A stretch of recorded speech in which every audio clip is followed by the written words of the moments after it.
أعوذ بالله من الشيطان الرجيم.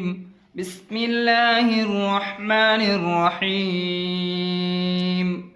الحمد لله الذي أنزل على عبده الكتاب ولم يجعل له عوجا قيما لينذر بأسا شديدا من لدنه ويبشر المؤمنين الذين يعملون الصالحات أن لهم أجرا حسنا ماكثين فيه أبدا وينذر الذين قالوا اتخذ الله ولدا ما لهم به من علم ولا لآبائهم كبرت كلمة تخرج من أفواههم إن يقولون إلا كذبا فلعلك باخع نفسك على آثارهم إن لم يؤمنوا بهذا الحديث أسفا إنا جعلنا ما على الأرض زينة لها لنبلوهم أيهم أحسن عملا وإنا لجاعلون ما عليها صعيدا جرزا أم حسبت أن أصحاب الكهف والرقيم كانوا من آياتنا عجبا إذ أوى الفتية إلى الكهف فقالوا ربنا آتنا من لدنك رحمة وهيئ لنا من أمرنا رشدا فضربنا على آذانهم في الكهف سنين عددا ثم بعثناهم لنعلم أي الحزبين أحصى لما لبثوا أمدا نحن نقص عليك نبأهم بالحق إنهم فتية آمنوا بربهم وزدناهم هدى وربطنا على قلوبهم إذ قاموا فقالوا ربنا رب السماوات والأرض لن ندعو من دونه إلها لقد قلنا إذا شططا هؤلاء قومنا اتخذوا من دونه آلهة لولا يأتون عليهم بسلطان بين فمن أظلم ممن افترى على الله كذبا وإذ اعتزلتموهم وما يعبدون إلا الله فأووا إلى الكهف ينشر لكم ربكم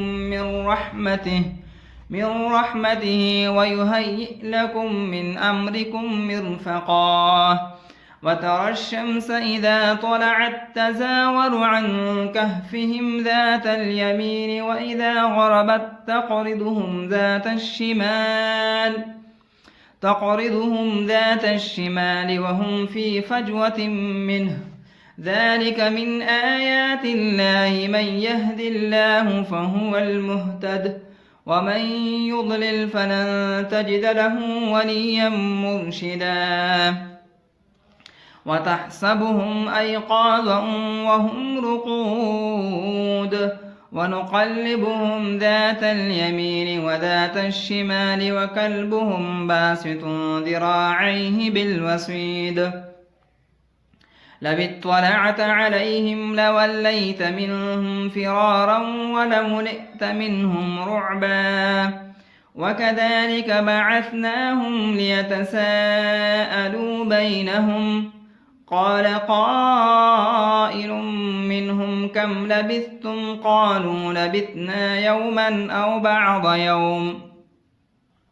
قالوا ربكم أعلم بما لبثتم فابعثوا أحدكم بورقكم هذه إلى المدينة فلينظر أيها أزكى طعاما فليأتكم برزق منه وليتلطف ولا يشعرن بكم أحدا إنهم إن يظهروا عليكم يرجموكم أو يعيدوكم في ملتهم ولن تفلحوا إذا أبدا وكذلك أعثرنا عليهم ليعلموا أن وعد الله حق وأن الساعة لا ريب فيها إذ يتنازعون بينهم أمرهم فقالوا ابنوا عليهم بنيانا ربهم أعلم بهم قال الذين غلبوا على أمرهم لنتخذن عليهم مسجدا سيقولون ثلاثة رابعهم كلبهم ويقولون خمسة سادسهم كلبهم رجما بالغيب ويقولون سبعة وثامنهم كلبهم قل ربي أعلم بعدتهم ما يعلمهم إلا قليل فلا تمار فيهم إلا مراء ظاهرا ولا تستفت فيهم منهم أحدا ولا تقولن لشيء إني فاعل ذلك غدا إلا أن يشاء الله واذكر ربك إذا نسيت وقل عسى أن يهديني ربي لأقرب من هذا رشدا ولبثوا في كهفهم 300 سنين وازدادوا 9 قل الله أعلم بما لبثوا له غيب السماوات والأرض أبصر به وأسمع ما لهم من دونه من ولي ولا يشرك في حكمه أحدا واتل ما أوحي إليك من كتاب ربك لا مبدل لكلماته ولن تجد من دونه ملتحدا واصبر نفسك مع الذين يدعون ربهم بالغداة والعشي يريدون وجهه ولا تعد عيناك عنهم تريد زينة الحياة الدنيا ولا تطع من أغفلنا قلبه عن ذكرنا واتبع هواه وكان أمره فرطا وقل الحق من ربكم فمن شاء فليؤمن ومن شاء فليكفر إنا أعتدنا للظالمين نارا أحاط بهم سرادقها وإن يستغيثوا يغاثوا بماء كالمهل يشوي الوجوه بئس الشراب وساءت مرتفقا إن الذين آمنوا وعملوا الصالحات إنا لا نضيع أجر من أحسن عملا أولئك لهم جنات عدن تجري من تحتهم الأنهار يحلون فيها من أساور من ذهب ويلبسون ثيابا خضرا من سندس واستبرق متكئين فيها على الأرائك نعم الثواب وحسنت مرتفقا واضرب لهم مثلا الرجلين جعلنا لأحدهما جنتين من أعناب وحففناهما بنخل وجعلنا بينهم زرعا كلتا الجنتين آتت أكلها ولم تظلم منه شيئا وفجرنا خلالهما نهرا وكان له ثمر فقال لصاحبه وهو يحاوره أنا أكثر منك مالا وأعز نفرا ودخل جنته وهو ظالم لنفسه قال ما أظن أن تبيد هذه أبدا وما أظن الساعة قائمة ولئن رددت إلى ربي لأجدن خيرا منها منقلبا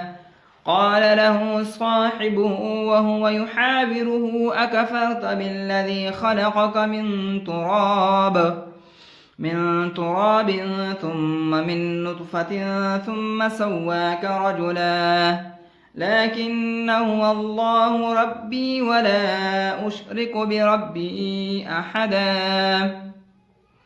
ولولا إذ دخلت جنتك قلت ما شاء الله لا قوة إلا بالله إن ترني أنا أقل منك مالا وولدا فعسى ربي أن يؤتيني خيرا من جنتك ويرسل عليها حسبانا من السماء فتصبح صعيدا زلقا أو يصبح ماؤها غورا فلن تستطيع له طلبا وأحيط بثمره فأصبح يقلب كفيه على ما أنفق فيها وهي خاوية على عروشها ويقول يا ليتني لم أشرك بربي أحدا ولم تكن له فئة ينصرونه من دون الله وما كان منتصرا هنالك الولاية لله الحق هو خير ثوابا وخير عقبا واضرب لهم مثل الحياة الدنيا كماء إن أنزلناه من السماء فاختلط به نبات الأرض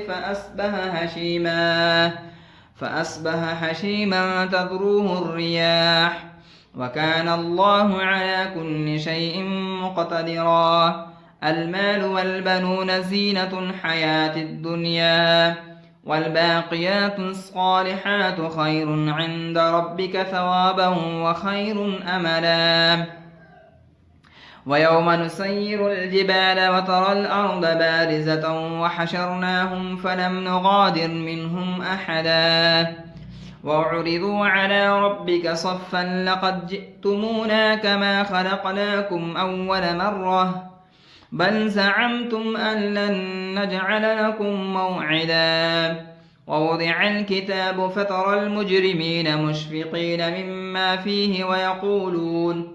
ويقولون يا ويلتنا ما لهذا الكتاب لا يغادر صغيرة ولا كبيرة إلا أحصاها ووجدوا ما عملوا حاضرا ولا يظلم ربك أحدا وإذ قلنا للملائكة اسجدوا لآدم فسجدوا إلا إبليس كان من الجن ففسق عن أمر ربه أفتتخذونه وذريته أولياء من دوني وهم لكم عدو بئس للظالمين بدلا ما أشهدتهم خلق السماوات والأرض ولا خلق أنفسهم وما كنت متخذ المضلين عددا ويوم يقول نادوا شركائي الذين زعمتم فدعوهم فلم يستجيبوا لهم وجعلنا بينهم موبقا ورأى المجرمون النار فظنوا أنهم مواقعوها ولم يجدوا عنها مصرفا ولقد صرفنا في هذا القرآن للناس من كل مثل وكان الإنسان أكثر شيء جدلا وما منع الناس أن يؤمنوا إذ جاءهم الهدى ويستغفروا ربهم إلا أن تأتيهم سنة الأولين أو يأتيهم العذاب قبلا وما نرسل المرسلين إلا مبشرين ومنذرين ويجادل الذين كفروا بالباطل ليدحضوا به الحق واتخذوا آياتي وما أنذروا هزوا ومن أظلم ممن ذكر بآيات ربه ثم أعرض عنها ونسي ما قدمت يداه إنا جعلنا على قلوبهم أكنة أن يفقهوه وفي آذانهم وقرا وإن تدعهم إلى الهدى فلن يهتدوا إذا أبدا وربك الغفور ذو الرحمة لو يؤاخذهم بما كسبوا لعجل لهم العذاب بل لهم موعد لن يجدوا من دونه موئلا وتلك القرى أهلكناهم لما ظلموا وجعلنا لمهلكهم موعدا وإذ قال موسى لفتاه لا أبره حتى أبلغ مجمع البحرين أو أمضي حقبا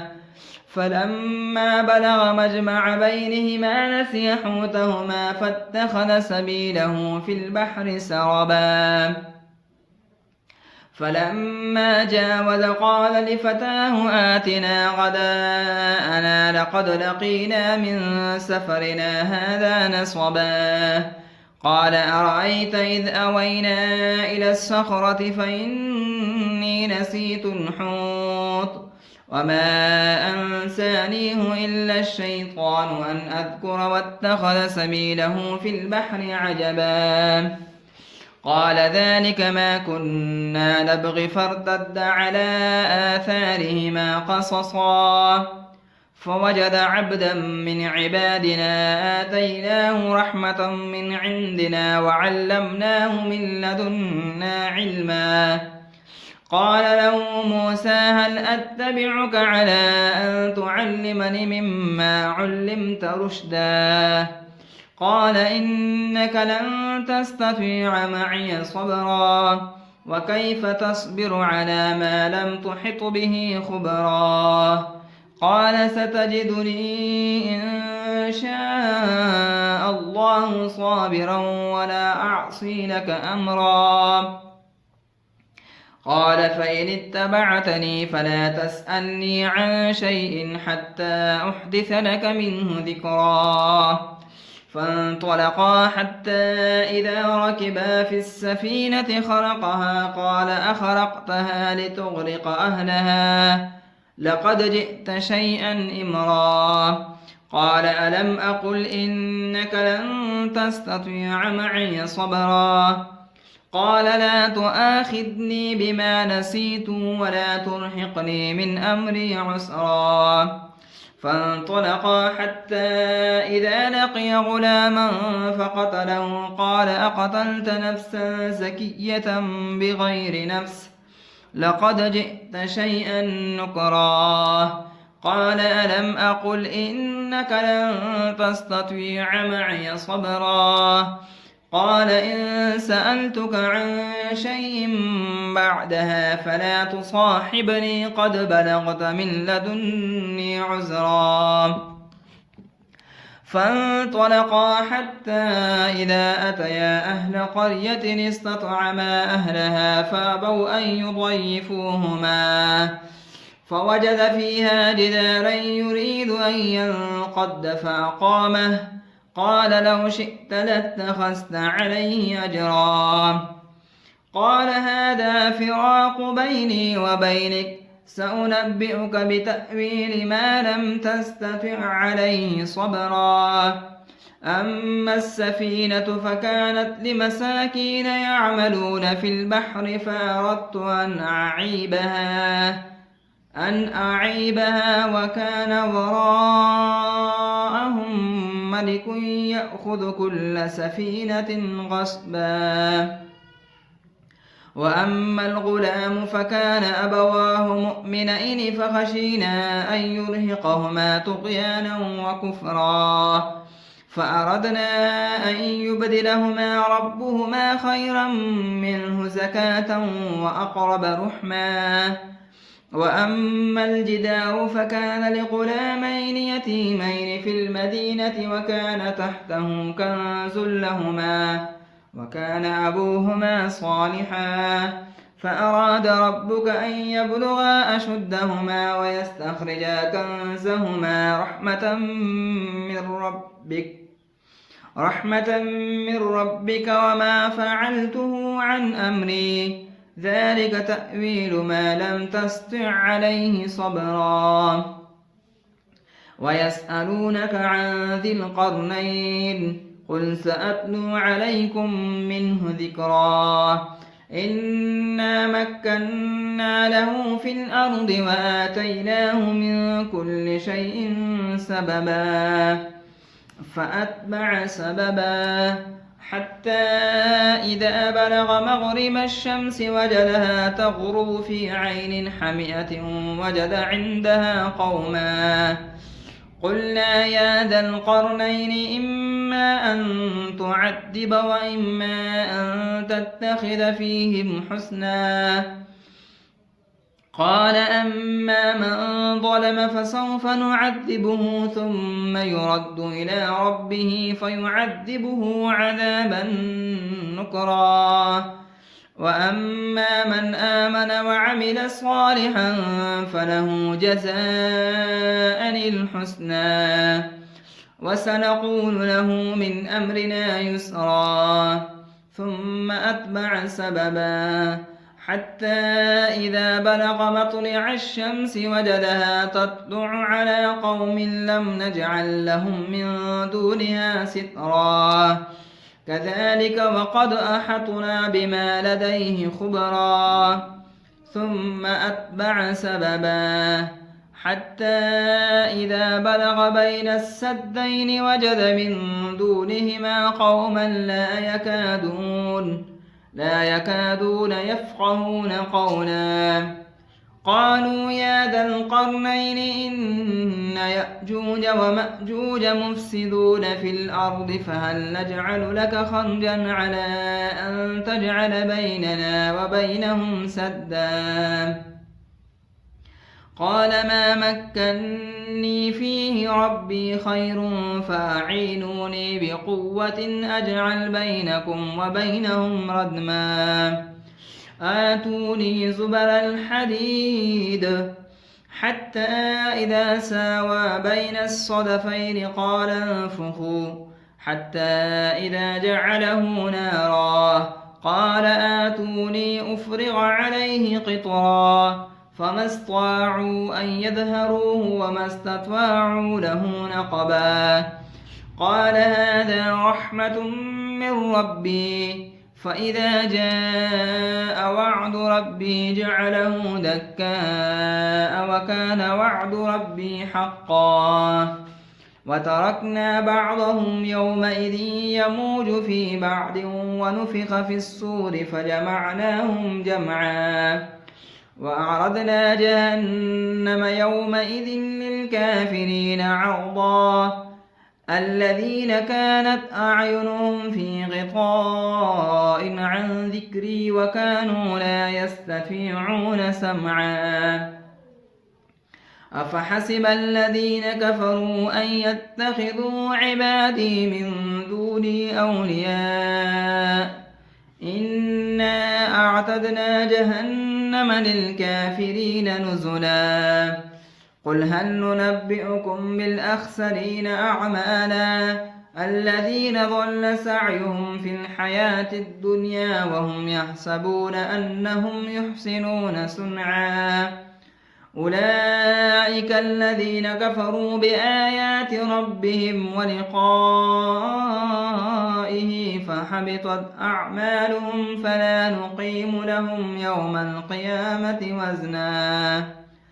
ذلك جزاؤهم جهنم بما كفروا واتخذوا آياتي ورسلي هزوا. إن الذين آمنوا وعملوا الصالحات كانت لهم جنات الفردوس نزلا. خالدين فيها لا يبغون عنها حولا قل لو كان البحر مدادا لكلمات ربي لنفد البحر قبل أن تنفد كلمات ربي ولو جئنا بمثله مددا قل إنما أنا بشر مثلكم يوحى إلي أنما إلهكم إله واحد فمن كان يرجو لقاء ربه فليعمل عملا صالحا ولا يشرك بعبادة ربه أحدا